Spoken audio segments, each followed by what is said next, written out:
video, I'm going to share with you guys one simple rule to use with trading volume profile. And I'm going to show you guys trade examples like you see right here, where we know exactly where we want to enter the market as we go ahead and the market runs up and hits targets.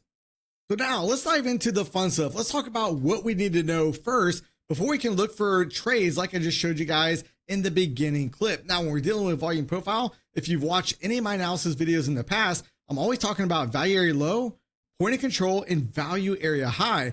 But what if I told you there's another way, which I haven't really shared on this channel before, that we can trade volume profile? Now, the first thing we want to do is I want you guys to look at this particular profile right here as three separate profiles. And what we're going to start off doing is I'm simply going to go into the valley, or what's called the minus development area. I'm going to draw a line right there. I'm just going to simply color this line. I'm going to make that line a blue color. I'm going to go down to the next, I'm going to come right down here to the next value area, drop another horizontal line across it. Then what we can see is we can see this upper part of the profile. Think about this as one separate profile. This could be value area low down here. This is up here towards value area high.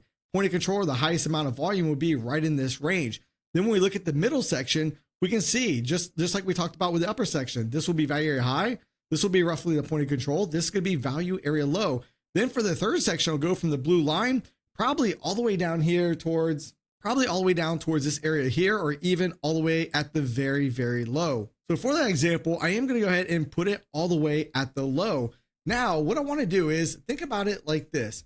If the price on the following day interacts with any of these blue lines that we just drew on the chart, I don't care what color you made those lines, but this is going to be an area that we most certainly are going to want to focus on. Now, I do need to drop one more horizontal line. That's going to be right up here near the high, so we can actually see, because not only is this going to be an area where we're looking to take trades, but this could also be target locations. Think about this as a volume profile rotation trade. Now, what I want to look for this is, let's say the market's coming up towards this area. If we're already below it, I'm looking for rejections at this area for a push back down. If we're already above this level, let's say we're somewhere around here, we come down to here, then we can look for buy points, looking for the rotation all the way back up as well. Now, if we scroll over, since we're going to be dealing with the profile once it's fully developed, we will not be using these levels until the following day. So if you're a trader that likes to do homework and try to plan out where you're looking to engage with the market, this is a very helpful tool. So what we're going to do is I'm going to scroll over to the following day. And right now I'm looking at the futures markets. What do we see? Well, right here we have some interaction with the lines. Boom, we rejected back up. We come back down again, and then we finally broke lower. Now look at what we have right down here.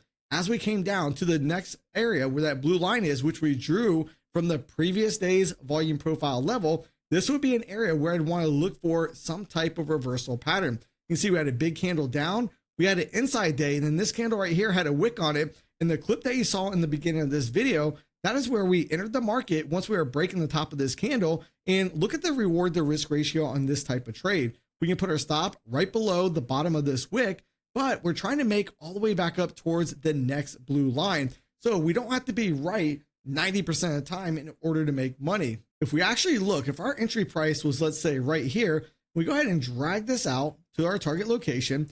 We move our stop loss in place. In this scenario, we actually have a 2.1 reward to risk ratio on this trade. Here's a little bit of a pop quiz. If we have a 2-to-1 reward to risk ratio, meaning that when we're right on the trade, we make $2, but if we're wrong on the trade, we lose $1. Think about this for a minute and put it in the comment section down below. What is the win-loss percentage that we need in order to break even? And I think once you guys sit back and do the math on that, you'll be like, wow, that is very, very simple. And you're absolutely correct. You might say, well, Mike, this was only one example that you showed us. Well, let's go back and do this and replay. We're going to replay this example that I showed you from the first clip. We're going to talk through it, and then we'll go ahead, we'll pick another day and see, is this a fluke or does this really work in the markets? So now we're going to go back and replay this trade example. Remember, once the day has closed, then as homework, what do we want to do? We want to go off and mark off the low volume nodes on the profile, aka minus development areas. That way we know the levels of interest we're looking for interactions in the market. Now, for this example, I am using the playback feature built within TradingView. And what we're going to simply do is come right down here. I'm going to hit play, and we're just going to talk through it real quick. You can see right now, this is the blue line that we have in question. and we're looking for some type of bullish price pattern. Now the candle that just formed was almost an inside candle. We had equal highs, but we had a higher low. Still not very conclusive that we need to be alongside the market.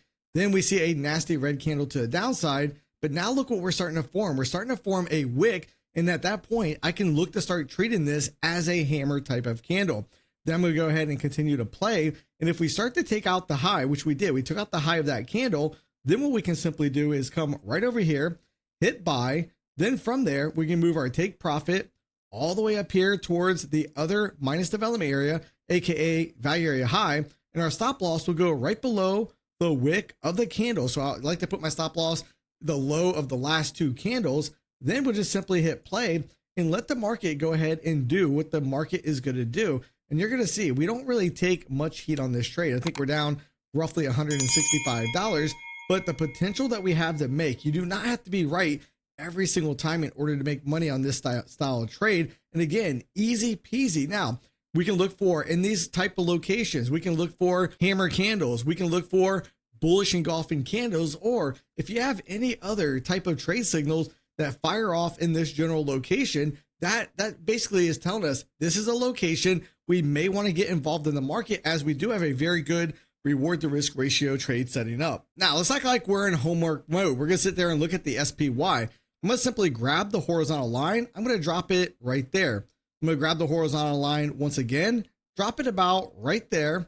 I'm going to grab the horizontal line once again, drop it about right here. I'm going to grab it one more time and drop it right here. We have very little volume. Now, let's go ahead and fast forward to the following day. Do we get any interactions with our levels? Well, first one, you see we gap below it and then we come back up. Now, in this example, if you tried to play the bullish push on the way up, well, you know what? That's one of the trades where you simply lost on that trade. And again, not every trade is going to be a winner, but what about down here? When we come down here, we start breaking back above that candle. You could have played the move back up here, but I like this area right here because this, now we actually have a bullish engulfing type of candle.